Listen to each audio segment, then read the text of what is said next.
ये जो मेरा वीडियो बन रहा है कि देखते हुए कि बिहार में इस पूरे महीने भर लॉकडाउन हो गया है जुलाई महीने में, तो बहुत सारे लोग जो हमारे क्लिनिक नहीं पहुंच पाएंगे, तो उनके लिए खासकर ये संदेश है।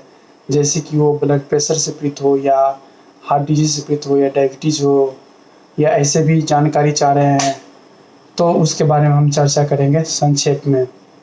तो सबसे पहले चर्चा करें कि ब्लड प्रेशर, ब्लड और प्रेशर यानी खून की नली के अंदर खून एक प्रेशर देता है जिसको लोग ब्लड प्रेशर बोलते हैं। तो इसका ब्लड प्रेशर बढ़े रहने से आपके माथे के पिछले से दर्द होगा, खासकर आप जोर लगाएंगे या सवेरे उठेंगे उस वक्त, और उसके साथ साथ बहुत सा और भी प्रॉब्लम होगा, जैसे कि आपको अच्छा महसूस नहीं होगा या धड़कन तेज महसूस होगा या माथा में खासकर दर्द होने लगेगा। तो ये एक प्रकार का जो है ब्लड प्रेशर के लक्षण हो सकते हैं। और आपको ये भी बता दें कि ब्लड प्रेशर के बहुत सारे मरीज में बिना कोई लक्षण के भी रहते हैं, और ब्लड प्रेशर रोगियों की संख्या समाज में बहुत ही ज़्यादा है। यहाँ तक कि कहा जाता है कि अगर 20 साल से ज़्यादा उम्र के जितने भी लोग हैं उसमें 1/3 लोग यानी हर 3 में से 1 लोग ब्लड प्रेशर से पीड़ित हैं। और ब्लड प्रेशर के अच्छे खासे लोगों का ब्लड प्रेशर सही में कंट्रोल में नहीं रहता है। तो ये वो ब्लड प्रेशर के बारे में, और ब्लड प्रेशर कितना होना चाहिए इसके बारे में चर्चा करेंगे। तो खास करके अगर ब्लड प्रेशर नॉर्मल की बात करें हम, तो आपको एक कम टोपी ला कर दिखाते हैं।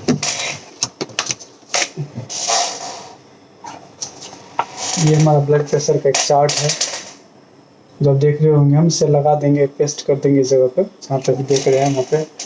तो ये ब्लड प्रेशर जो है एक सामान्य व्यक्ति में ऊपर वाला 90 से लेकर 120 होना चाहिए। 120 से 130 हम लोग बॉर्डर लाइन बोलते हैं, 130 से ज़्यादा को हम लोग गड़बड़ मानते हैं। और नीचे वाला ब्लड प्रेशर जिसे हम लोग डायस्टोलिक ब्लड प्रेशर बोलते हैं, तो उसका जो है 60 से लेकर 80 तक नॉर्मल माना जाता है। उससे ज़्यादा है तो उसे हम गड़बड़ मानते हैं। और खासकर 140 और 90 से ज़्यादा है, 140 ऊपर वाला और नीचे वाला 90 से ज़्यादा है, तो उसको ट्रीटमेंट की ज़रूरत पड़ जाती है, इलाज की ज़रूरत पड़ जाती है। और विशेष परिस्थिति जैसे डायबिटीज़ हो या किडनी की बीमारी हो या ऑलरेडी ब्लड प्रेशर के कारण से कोई और भी प्रॉब्लम 2-4 हो चुका ऑलरेडी, तो वैसे स्थिति में ब्लड प्रेशर 130 और 80 के नीचे रखना ज़्यादा फायदेमंद होता है। तो ये रहा ब्लड प्रेशर के बारे में। अगर ब्लड प्रेशर से आप पीड़ित हैं तो अपने ब्लड प्रेशर को समझिए कैसे अब सही है। अगर ना अपने घर के अगल बगल में कहीं मेजर कर लीजिए, अगर सही है तो डॉक्टर के पास आने की ज़रूरत नहीं है। ब्लड प्रेशर दवाई को नियमित खाना चाहिए, एक टाइम फिक्स करके उसी टाइम पे रोज़ खाना चाहिए। अगर खाना नहीं भी ले पाए तभी ब्लड प्रेशर दवा खाते ही रहना चाहिए। हाँ, ब्लड प्रेशर दवा किस विशेष परिस्थिति में जिसमें कि ब्लड प्रेशर अचानक घट जाता है, जैसे कि आपको पतला पैखाना काफ़ी ज़्यादा हो रहा है, उस वक्त ब्लड प्रेशर दवाई को बंद करना पड़ सकता है। या किसी कारण ब्लीडिंग सही से ब्लड निकल रहा है, एक्सीडेंट हो गया, उस वक्त ब्लड प्रेशर दवा खाने का टाइम है, तो हो सकता है ब्लड प्रेशर घट गया हो तो उस वक्त नहीं भी खिलाया जा सकता। तो ये विशेष परिस्थिति, अदरवाइज ब्लड प्रेशर दवाई को रोका नहीं जाता है। और ब्लड प्रेशर किसी को पता करके देख लेना चाहिए सही है कि नहीं, और ब्लड प्रेशर दवाई नियमित खाना भी चाहिए। और ब्लड प्रेशर की दवा सही से नहीं खाते हैं तो आपके दिमाग पर, आपके आँख पर, आपके हार्ट पर, आपके किडनी पर सारे पर असर खराब डालता है। जो कभी कभी जो सही से इलाज नहीं कराते उसका ये सब खराब हो जाता है।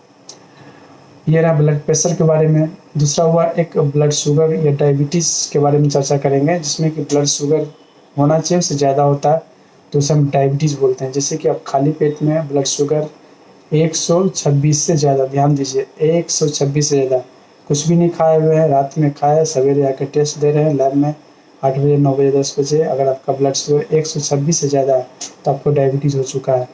यही ब्लड शुगर खाने के 2 घंटे के बाद का 200 से ज़्यादा है तो फिर आपको डायबिटीज़ हो चुका है। यानी खाने के 2 घंटे के बाद 200 से ज़्यादा और बिना कुछ खाए हुए 126 से ज़्यादा, तो ये जो परिभाषा है कि डायबिटीज़ का, अगर इतना से ज़्यादा है ब्लड शुगर तो डायबिटीज़ है। अगर किसी का ब्लड शुगर खाली पेट में 100 से नीचे है और खाने के 2 घंटे के बाद 140 से नीचे है, 100 से नीचे खाली पेट और 140 से नीचे खाने के 2 घंटे के बाद, तो इसका सीधा तौर पर होता है कि आपका शुगर बिल्कुल सही है, बिल्कुल सही है। और दूसरा होता है ग्लाइकोसाइलेटेड हीमोग्लोबिन, यानी ग्लूकोज से जुड़ा हुआ हीमोग्लोबिन। इसकी मात्रा अगर 6.5 से ज़्यादा है तो ये डायबिटीज़ की तरफ इशारा देता है। अगर यही मात्रा 6 से नीचे है यानी 5.5 से नीचे तो बिल्कुल सही, 6 के नीचे है तो तभी जब डायबिटीज़ नहीं है आपका सामान्य माना जाएगा। तो ये जो है अगर पेशाब में चीनी आ रहा हो तब भी डायबिटीज़ माना जा सकता है। तो ये सब जो है डायबिटीज़ की परिभाषा हुआ। डायबिटीज़ किसी को है तो उसको लक्षण क्या-क्या होता है, तो उसे पेशाब ज़्यादा होता है, बार-बार पेशाब लगता है, रात में बार-बार पेशाब घुटना पड़ता है, घाव कहीं ठीक नहीं हो रहा है, पेशाब के रास्ता में इन्फेक्शन या फफूंदी लग जाता है, खासकर महिलाओं में फफूंदी का प्रॉब्लम आता है तो, आँख की रोशनी में कोई दिक्कत है या लहर और जलन कहीं हो रहा है, तो या किसी घर में ऑलरेडी बीमारी है और आपका अचानक वज़न घट रहा है, पेशाब ज़्यादा हो रहा है, वज़न घट रहा है, खूब खा रहे हैं फिर भी वज़न घट रहा है, खूब पानी पी रहे हैं फिर भी वज़न घट रहा है, तो ये सब जो है डायबिटीज़ का लक्षण हो सकता है। खासकर परिवार के कोई और भी सदस्य, खासकर माता-पिता और भाई-बहन में अगर इस संभाव पहले से डायबिटीज़ है, तो बहुत ज़्यादा संभावना है कि उनको भी डायबिटीज़ हो गया है। और डायबिटीज़ किसी का कंट्रोल में नहीं है, तो उसके कारण बहुत सारा दिक्कत आए, जिसमें कि फिर वही हृदय, आँख, ब्रेन और नस या किडनी ये सब प्रभावित होता है, ये सब खराब हो जाता है।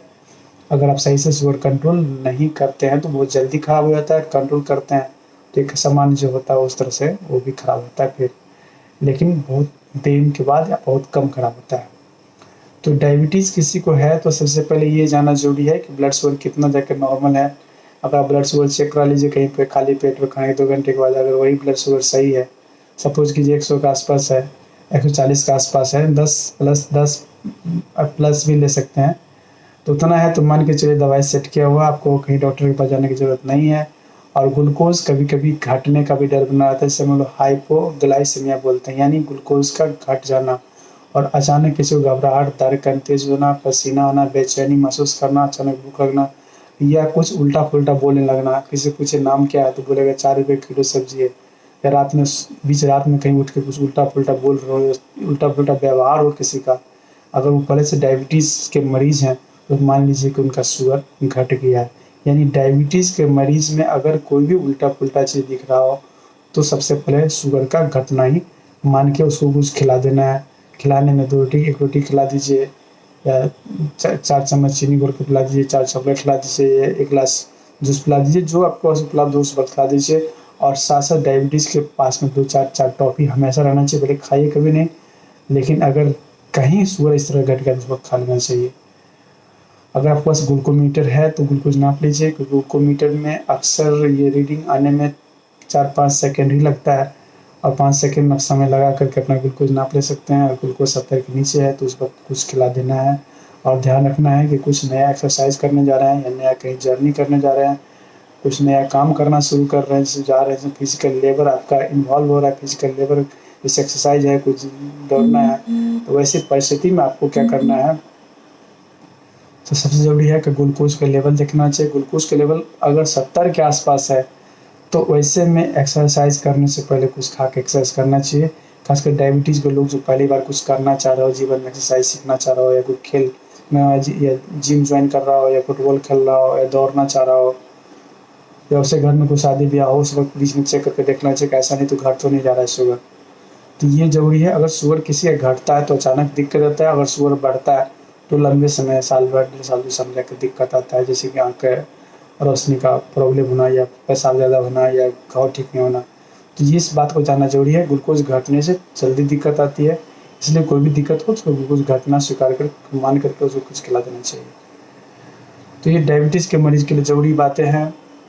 अगर डायबिटीज़ के मरीज़ हो या ब्लड प्रेशर के मरीज़ हो तो सबके लिए भोजन में खास करके बहुत ज़रूरी चीज़ है कि डायबिटीज़ में ब्लड प्रेशर बहुत कॉमन है, तो नमक कम खाना है, तेल मसाला मध्यम खाना है, हरी साग सब्ज़ी ज़्यादा से ज़्यादा खाना है। और डायबिटीज़ के मरीज़ है तो दिन में कम से कम 3 बार खाना चाहिए, तीनों बार बराबर खाना चाहिए, और जितना सवेरे उतना ही दोपहर उतना ही रात खाना चाहिए, तीनों बार बराबर खाना चाहिए। और खाने के बीच में आप छोटा-मोटा कुछ भी जैसे खीरा, टमाटर, गाजर, मूली कभी भी खा सकते हैं।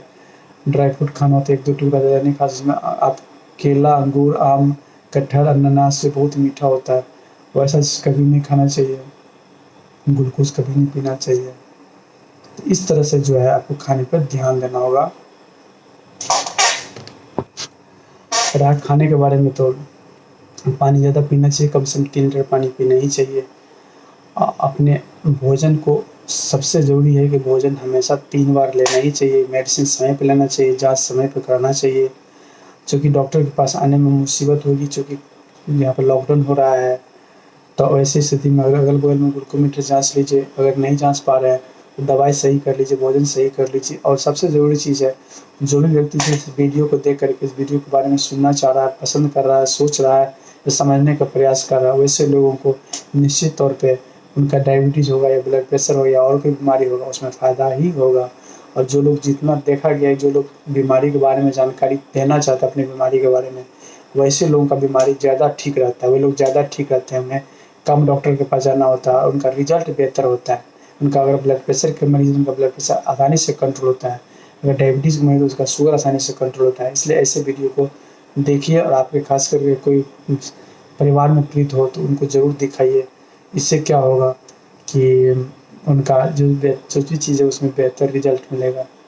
जो कोरोना के कारण बहुत सारे लोग के डॉक्टर्स के क्लिनिक बंद होते जा रहा है, जिस कारण से आपको हो सकता है डॉक्टर की सेवाएँ नहीं मिलेगी। तो कम से कम इस वीडियो के माध्यम से जानकारी मिल रही है, उस जानकारी के हिसाब से अपने भोजन को सही कर लीजिए, अपनी दवाई को सही कर लीजिए।